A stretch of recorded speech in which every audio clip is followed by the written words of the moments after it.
Buonasera, benvenuti al TG Sicilia, vediamo i titoli di questa edizione. Tragica esplosione a Messina all'interno di una fabbrica di fuochi di artificio, 3 le persone ferite, gravissimo il titolare trasportato al centro grandi ustionati di Genova. Mazzette in cambio di appalti, nuovo terremoto nella sanità siciliana, 9 le persone arrestate, tra questi 4 direttori di unità complesse nei policlinici di Catania e Messina e negli ospedali di Siracusa e Ragusa. Manipolati da Barreca. Per la prima volta parla Sabrina Fina, una degli arrestati per la strage di Altavilla Milicia. La donna dà una versione inedita e accusa il muratore per le torture ai familiari. Siccità, il grande business della mafia dei pozzi che controlla il mercato nero dell'acqua, anche 35 euro per forniture che costavano poco più di 2 euro. Attività in aumento dei vulcani siciliani sull'Etna, allerta gialla, una colonna di cenere alta più di 4 km e 2 colate fuoriescono dal cratere Voragine. A Stromboli un evento esplosivo innesca un incendio. E infine il calcio, in Serie B il Palermo prende il portiere Gomis dal Reims. In Serie C diramato il calendario della Coppa Italia di categoria, Trapani e Messina giocheranno il 10 agosto. Pavone è il nuovo DS dei giallorossi.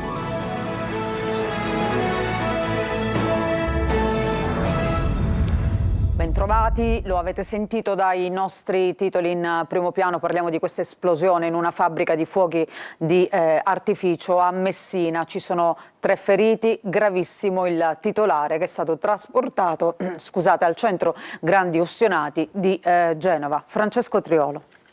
Prima i fuochi d'artificio in aria, poi un forte boato, un'esplosione che ha spazzato via tutto. È accaduto intorno alle 12:30 in via Comunale Santa, Bordonaro, Messina, in una fabbrica di fuochi d'artificio. Un'esplosione udita in gran parte della zona centro-sud della città.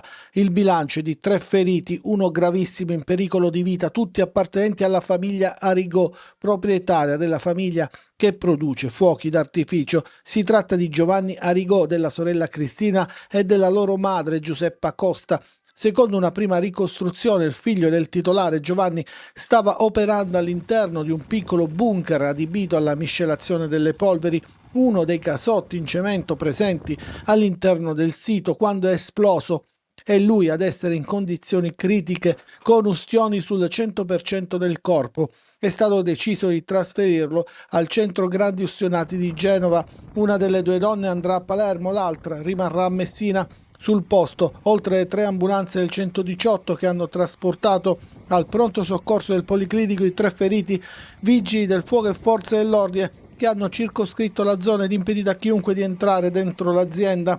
La procura ha disposto il sequestro dell'area per tutti i rilievi del caso che sta eseguendo la scientifica della polizia.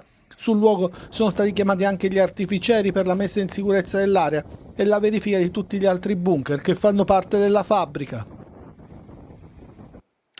Mazzette ai primari in cambio di appalti, un nuovo scandalo sulla sanità siciliana. Finiscono ai domiciliari 9 persone, tra loro ci sono anche i professori Tamburino e Micari dei policlinici di Catania e Messina. L'inchiesta della Guardia di Finanza Etnea è scaturita dagli appalti del Policlinico San Marco di Catania. Roberta Lunghi.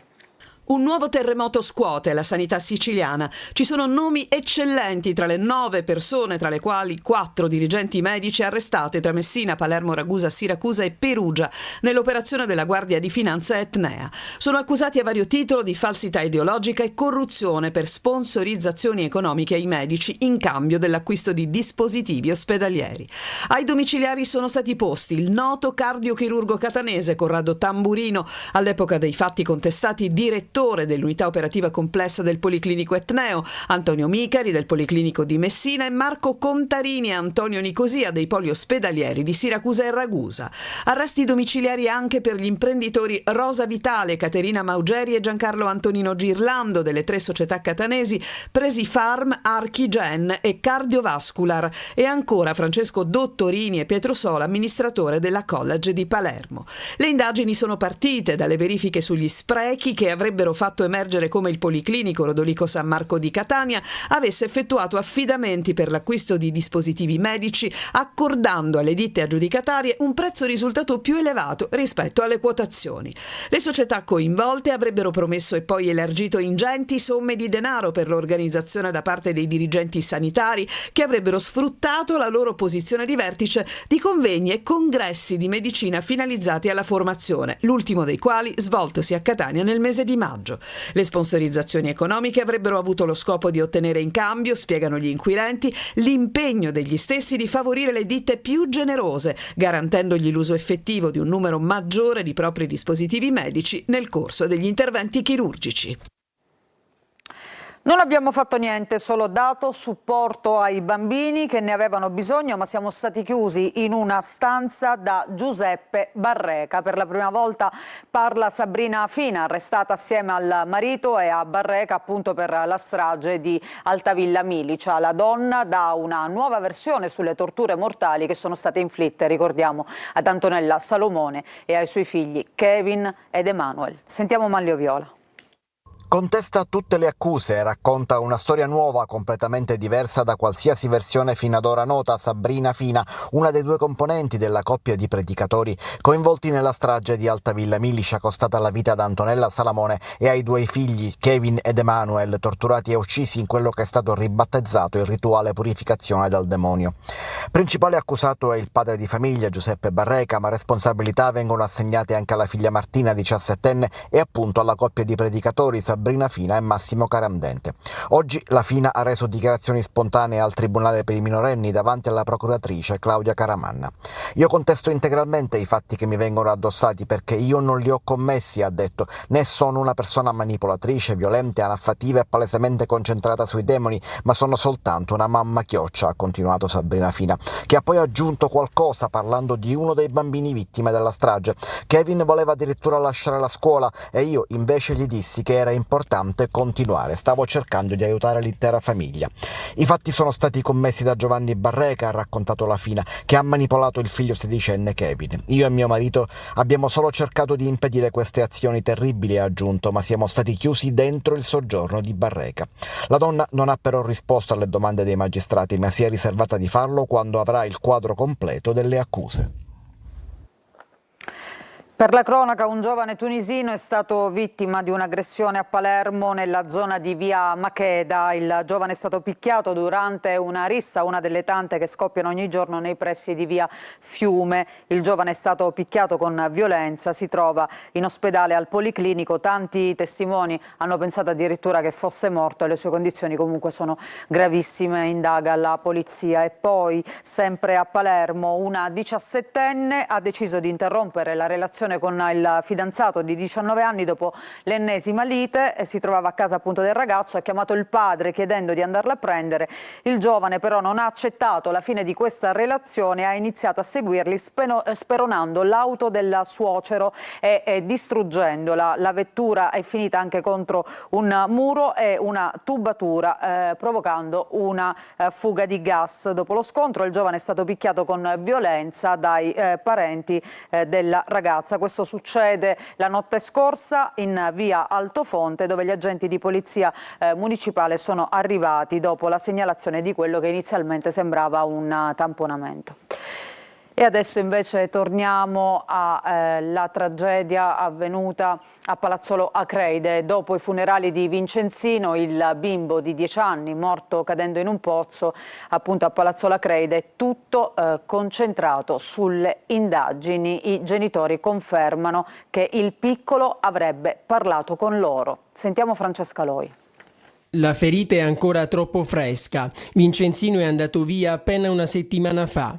Archiviati i funerali in una chiesa gremita, i riflettori sono tutti puntati sulle indagini. I carabinieri di Noto, coordinati dalla procuratrice Sabrina Gambino, stanno indagando per individuare eventuali responsabilità. Sulle carte della procura sono 9 i nomi segnati, gli educatori dell'ANFAS ed il presidente, che è proprietario del terreno. Come conferma il legale della mamma di di Vincenzo. I genitori non sono ancora stati ascoltati. Gli inquirenti hanno preferito non infierire nei giorni precedenti il funerale. Mamma Paola e papà Salvo dovrebbero essere interrogati nelle prossime ore. Intanto si iniziano a trovare delle prime risposte agli interrogativi, anche se ancora tutte da confermare. I genitori non erano sul posto quando tutto è accaduto. Sarebbero arrivati intorno alle 13 e Vincenzino avrebbe parlato con loro. E poi il ritardo dei soccorsi. Un testimone ha detto che sarebbe stato di 2 ore. La famiglia però non lo confermerebbe. Quella che fino ad ora sembra più certa è la causa della morte, annegamento. Ma anche qui, per avere la conferma al 100%, bisognerà attendere l'esito del medico legale, Francesca Berlich. Chiusi nuovamente gli accessi al reparto di ortopedia e traumatologia dell'ospedale di Sciacca per carenza di medici. In soccorso arrivano dei chirurghi da Palermo proprio per fronteggiare questa emergenza. Davide Sardo. Non vi sono medici e così dopo 7 mesi ancora una volta stop agli accessi dei pazienti del reparto di ortopedia e traumatologia dell'ospedale Giovanni Paolo II di Sciacca. Eventuali urgenze, oltre alle operazioni già programmate, sono dirottate al San Giovanni di Dio di Agrigento. È una situazione assurda quanto intollerabile, denuncia Ignazio Cucchiara, portavoce del Comitato Civico per la Sanità di Sciacca. Ci sono responsabilità enormi. Quello che sta succedendo a Sciacca è inimmaginabile. L'ortopedia l'hanno chiusa, portando i pazienti ad Agrigento. Il primario dell'ortopedia di Sciacca, il dottore Tolumello, continua a prestare servizio all'ospedale di Agrigento. Ma com'è possibile tutto questo? Il direttore generale dell'ASP di Agrigento, Giuseppe Capodieci, avrebbe chiesto agli ortopedici dell'ospedale Bocchieri La Ferra di Palermo di garantire gli interventi chirurgici. La trattativa è tuttora in corso. Il giorno 16 luglio si svolgerà la prova unica di concorso, so che ci sono 18 partecipanti, per dirigente medico di ortopedia, e naturalmente saranno immediatamente spostati a Sciacca non appena saranno assunti. Nel frattempo abbiamo avviato anche un avviso pubblico per quanto riguarda invece attività libero professionale, al quale so che hanno già risposto 2 colleghi. In questo momento, non appena saranno ultimate le procedure di assunzione e non appena avremo la disponibilità nell'immediatezza dei colleghi, saranno immediatamente assegnati all'ortopedia. E il problema della carenza dei medici non riguarda soltanto la provincia di Agrigento, ma tutta la nostra regione, un'emergenza che si aggrava d'estate a causa delle ferie appunto dei camici bianchi.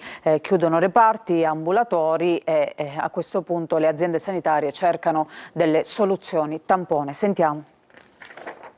Guai ad ammalarsi e finire in ospedale in estate. È un evidente paradosso, ma cela comunque l'aggravarsi durante la stagione in corso della già conclamata carenza di personale nelle corsie. I medici giustamente vanno in ferie, i reparti si alleggeriscono ulteriormente di camici bianchi. Tra giugno e settembre la riduzione degli organici varia tra il 21 e il 30%, con un aumento del carico di lavoro per chi resta raddoppiato se non triplicato.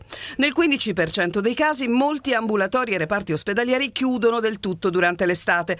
Questo nell'intero paese. La situazione siciliana, diciamo, è in linea con la situazione nazionale. Le parti più carenti sono il pronto soccorso, le rianimazioni, cioè le emergenze e urgenze. Fronteggiare si deve e si cerca di fare con soluzioni tampone, che comunque non danno certezze, se non quelle di tentare di colmare vuoti lasciandone altri. La Regione, come assessorato per quello che riguarda la provincia di Catania, ha caldeggiato, ha mandato l'invito a fare una convenzione tra ASP e i 3 grosse strutture ospedaliere catanesi, quindi Cannizzaro, Garibaldi e Policlinico San Marco, affinché dei medici disponibili possano andare volontariamente in progetto obiettivo a fare dei turni nel pronto soccorsi carenti della provincia di Catania. Si rafforza in molti casi il ricorso a medici gettonisti, si garantiscono le emergenze, mentre su base volontaria si lavora nelle aziende per colmare le liste d'attesa. Le aziende anche hanno il loro lavoro che stanno svolgendo sempre sulla volontarietà dei colleghi che lavorano extra time, al di fuori dell'orario di servizio. Di fatto il sovraccarico su base volontaria dei medici non può essere la soluzione. Fino a che non ci saranno riassunzioni definitive non usciremo fuori da questa catena. C'è un'altra emergenza mai risolta in Sicilia, quella della siccità, e adesso compare anche l'ombra della mafia dei pozzi dietro la diffusione del mercato nero dell'acqua. Anche 30 o 35 euro il costo di 1000 litri portati con un'autobotta, a fronte di un prezzo insomma, che non supera mai i 2,50 euro per la stessa quantità all'acquedotto. Sentiamo. La siccità in Sicilia si fa severa e compare l'ombra della mafia nella gestione della poca acqua che è disponibile. La mafia dei pozzi non è una novità per l'isola e con l'aumentare della richiesta ecco scoppiare il mercato nero dell'acqua. È una delle conseguenze immediate di una siccità che non si ricordava da 2 decenni. 30 euro il prezzo medio di un'autobotta da 1000 litri, quando il prezzo degli stessi 1000 litri all'acquedotto nel peggiore dei casi, e compresa depurazione e fognatura, non supera i 2,50 euro. Un allarme approdato anche alla Camera dei Deputati, seguito da una denuncia di un deputato 5 Stelle nell'Agrigentino che racconta cosa accade in quella provincia. La gente, non avendo più come fare, si rivolge anche al mercato nero e anche a situazioni di illegalità nell'approvvigionamento, perché essendo state requisite tutte le fonti non si sa come e dove prelevino l'acqua questi autobottisti. C'è il caso appunto di Sciacca, in cui un autobottista è stato fermato perché trasportava acqua inquinata. Dunque il primo problema è anche quello di garantire la salubrità dell'acqua, ma in secondo luogo occorre evitare speculazioni. A Belpasso il sindaco ha disposto il posizionamento di timer alle fontane pubbliche. A Belpasso stiamo installando dei temporizzatori nelle nostre fontanelle pubbliche, ma una misura anche pensata per combattere quegli abusivi, quelle persone che non hanno un contratto di acqua e durante la notte vanno in queste fontanelle con dei fusti enormi e prelevano questa risorsa a danno di tutti i cittadini. In base all'ordinanza di protezione civile emessa il 19 maggio scorso, le autobotti devono essere autorizzate e prelevare ai punti presa degli acquedotti, ma nell'isola ce ne sono disponibili soltanto 86, con un picco di 22 a Messina, ma con province in grande emergenza come Ragusa ed Enna che possono contare soltanto su 2 automezzi e Caltanissetta soltanto su un mezzo. E adesso parliamo dei vulcani siciliani, cambiamo decisamente argomento perché si intensifica l'attività dell'Etna. 2 colate fuoriescono dal cratere voragine accompagnate da una colonna di cenere vulcanica alta più di 4 chilometri, ma anche a Stromboli, dalla Sciara del Fuoco, una colonna di cenere nel pomeriggio ha raggiunto l'altezza di circa 2 chilometri. Sull'isola, tra l'altro, un evento esplosivo ha innescato pure un incendio. Angelo Gagliano. Si è intensificata l'attività stromboliana dal cratere voragine in direzione sud-est sull'Etna. L'attività eruttiva è accompagnata da 2 flussi lavici iniziati nei giorni scorsi e prodotti da 2 bocche poste rispettivamente sul fianco sud-orientale e su quello nord-occidentale. Già da mercoledì sera il Dipartimento di Protezione Civile ha disposto il passaggio di allerta per il vulcano da livello verde a quello giallo, invitando le strutture territoriali ad adottare le opportune fasi operative locali e le misure di mitigazione del rischio, soprattutto in relazione alle possibile presenza di escursionisti in quota. Comunque l'attuale fase eruttiva dell'Etna non impatta al momento con l'operatività dell'aeroporto internazionale di Catania. Sullo Stromboli invece è stato registrato l'evento esplosivo superiore alla norma dal settore craterico di sud-ovest. I lapilli hanno innescato un piccolo incendio in località Foggiavecchia. Sul posto i Canadair per spegnere il fuoco e a seguito dell'evento esplosivo non si registrano comunque variazioni significative dell'attività esplosiva e dei parametri. Nella giornata di mercoledì la rete di monitoraggio aveva registrato sul vulcano una tracimazione lavica a carico dell'area craterica a nord, interessata da un nuovo flusso ben alimentato prodotto da una bocca posta a 700 metri sul livello del mare che si propaga lungo la Sciara del Fuoco. C'è una notizia di pochi minuti fa a causa appunto dell'attività eruttiva dell'Etna con emissione di cenere vulcanica in atmosfera. L'unità di crisi ha disposto la chiusura del settore dello spazio aereo B2. I movimenti nell'aeroporto di Catania sono limitati a 5 arrivi ogni ora e le partenze saranno gestite di conseguenza. Lo rende noto la SAC, la società che gestisce appunto lo scalo internazionale Vincenzo Bellini, invitando i passeggeri prima di recarsi in aeroporto a verificare lo stato del proprio volo con le compagnie aeree. E adesso invece cambiamo argomento, parliamo ancora di autostrade, occhi puntati appunto sulle autostrade siciliane in vista dell'arrivo di tanti turisti. Il tratto della A18 di Letojanni potrebbe aprire prima del 20 luglio. A Messina entro fine mese invece riaprirà il viadotto Ritiro. Prossima settimana, seconda fase delle prove di carico. Sentiamo. Il tratto della A18 Messina-Catania a Letojanni, dove nell'ottobre 2015 si è verificata la frana, potrebbe essere riaperto già prima del 20 luglio. Si è entrati infatti nella fase di ultimazione dei lavori, tanto che il traffico è stato adesso spostato sulla corsia di mare in doppio senso di circolazione per consentire le ultime lavorazioni a galleria chiusa. Intanto la prossima settimana verranno effettuate le seconde prove di carico sul viadotto di Ritiro nella tangenziale di Messina. Già nei giorni scorsi è stata effettuata la prima prova e gli esiti dovrebbero essere positivi, così da consentire al direttore dei lavori, l'ingegnere Pietro Certo, di chiudere la relazione e passare tutta la documentazione al collaudatore statico, l'ingegnere Sergio Arcoria, che già adesso sta seguendo la procedura e che dovrà dare l'ultimo via libera per l'apertura del viadotto alla circolazione. Per la riapertura l'ultima data fissata era quella del 30 luglio, ma potrebbe anche essere anticipata di qualche giorno, probabilmente a domenica 28, per sfruttare un giorno in teoria di traffico inferiore rispetto a quello settimanale. Prima, dal 22 luglio alle 10 invece, chiuderà lo svincolo di Boccette in uscita da Palermo, mentre resterà aperto da Giostra. E a proposito di turisti di estate, parliamo di vacanze, tanti si rivolgono alle agenzie per prenotare un viaggio, tanti altri invece si affidano ai consigli del web, anzi dei travel blogger. Noi abbiamo incontrato i Positivity Trip, tra i primi siciliani che hanno trasformato la loro passione in un lavoro e che suggeriscono alcune mete siciliane meno conosciute. Li ha incontrati per noi Eva Spampinato. Siamo partiti per il nostro viaggio senza scadenza, abbiamo lasciato l'Italia zaino e spalla per andare un po' ad esplorare in giro a zonzo per il mondo. Loro sono Francesco e Veronica, partner nella vita e nel viaggio, esploratori a tempo pieno, positivi sempre, come il nome del loro travel blog, Positivi Trip.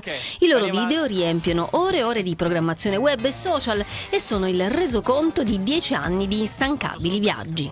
È un lavoro particolare dove bisogna essere sul posto, conoscerlo, visitarlo e poi trasmettere le informazioni che si acquisiscono anche a chi ti segue, no? Sono stati tra i primi travel blogger siciliani, hanno toccato quasi tutti i continenti, consumando suole e ore di video. Una figura come la nostra che può essere informativa e allo stesso tempo coinvolgente e appunto di ispirazione. Sul web dispensano consigli utili sui luoghi di interesse, il cibo, le pratiche burocratiche più necessarie per i viaggi all'estero e poi i luoghi più belli anche della nostra isola. La Sicilia sembra una piccola regione, ma è immensa perché ha un territorio straordinario, cioè c'è tutto in Sicilia, abbiamo le montagne, i laghi, anche se magari non ci si aspetta di trovare laghi, fiumi e il mare, cioè in estate quale migliore occasione per scoprire tutte le spiagge che abbiamo. E se volete uscire fuori dalle classiche rotte turistiche siciliane, Francesco e Veronica sono pronti a indicarvi dei luoghi meno conosciuti della Sicilia che vi sorprenderanno.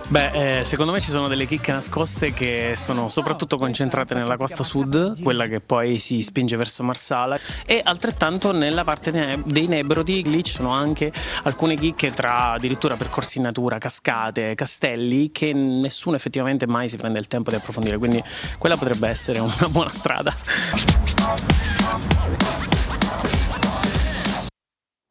E noi ci fermiamo per una breve pausa, ritorniamo tra poco con il calcio, con le novità che riguardano i campionati di Serie B e C e poi naturalmente con il calcio mercato. A tra poco.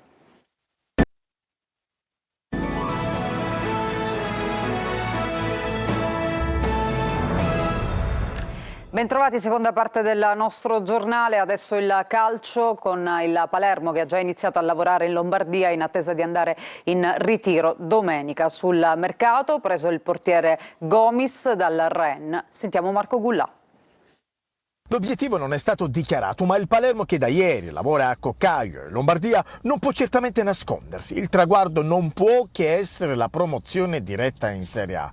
Da domenica inizierà il ritiro a Livigno e alle iniziative da vetrina, come la presentazione delle maglie a New York nello store del City e le amichevoli a Manchester, occorre affiancare una campagna acquisti di livello. Il DS De Santis è al lavoro proprio per questo, ingaggiato intanto il portiere Gomis dal Rennes, l'ex Como e Spal farà da chioccia al titolare del Splash. Per la difesa, al fianco di Nicolau, che dovrebbe presto arrivare dallo Spezia, il Palermo studia un altro colpo d'esperienza da affiancare a Lucioni nel caso rimanga. Oltre al profilo di Ghiomber svincolato dalla Salernitana, i rosa penserebbero a Romagnoli del Frosinone. Il club starebbe monitorando la situazione del giocatore, che ha ancora un anno di contratto ma potrebbe cercare fortuna altrove. Sulle fasce i preferiti sono sempre Carissoni del Cittadella e Pierozzi della Fiorentina, ma le trattative non sarebbero ancora decollate. Si allontana anche Ferrari, ormai ad un passo dalla Cremonese. Diramato il calendario della Coppa Italia di Serie C, esordio in trasferta per Messina e Trapani. Il Catania comincia invece dal secondo turno. Intanto il Messina ha un nuovo direttore sportivo, si chiama Giuseppe Pavone. Marco Carli. Ufficiale il calendario della Coppa Italia di C, trofeo vinto dal Catania nell'ultima stagione. Primo turno in gara unica dell'eliminazione diretta, esordio esterno il 10 agosto per il Trapani che va a Cava dei Tirreni e per il Messina che viaggia a Crotone. La vincente di quest'ultima sfida giocherà a Catania nel secondo turno, anche in questo caso in gara unica, il 18 agosto. Rossazzurri che il 4 di agosto saranno impegnati nei preliminari della Coppa Italia Maggiore con la Carrarese. Il mercato d'Andrea al Catania è quello che tanti osservatori giudicano un colpo importante anche per la duttilità del giocatore. Nella prima parte di stagione col Cerignola è stato impiegato da trequartista, seconda punto, esterno d'attacco. Nell'ultima parte del campionato invece ha giocato al centro del reparto avanzato, nel 3-5-2, raccogliendo 5 gol nelle ultime 3 gare. Con lui il Catania chiude perché lo reputa adatto a tutti i ruoli nei 3 davanti. Così come Anastasio, altro colpo, 2 gol, 3 assist, ma i numeri più importanti, visto che si tratta di un esterno difensivo, sono quelli dei minuti in campo. Ecco perché è giudicato così adatto. Gioca quasi tutte le partite dal momento in cui la Casertana trova il passo ad ottobre che la porterà nelle parti alte della classifica. Salta solo 2 gare, una per squalifica, insomma una garanzia. Il Catania ne cerca e ne deve trovare altre per completare un organico che figuri al meglio, ancora in attacco, a centrocampo, nell'impostazione della manovra, ad esempio. Da lì passa la costruzione di una stagione di successo, oltre che dalla soluzione per i giocatori in esubero. Si muove qualcosa in casa Messina attraverso una nota e il club ha chiarito che il nuovo direttore sportivo è Giuseppe Pavone. Il nuovo DS, si legge nel comunicato, è in città da ieri e si è messo subito al lavoro per l'allestimento della rosa in vista della nuova stagione sportiva. Il club si è messo anche al lavoro per definire il ritiro precampionato, mentre si attendono ancora sviluppi sulla questione societaria. Il gruppo squadra per ora è composto da 5 giocatori tesserati.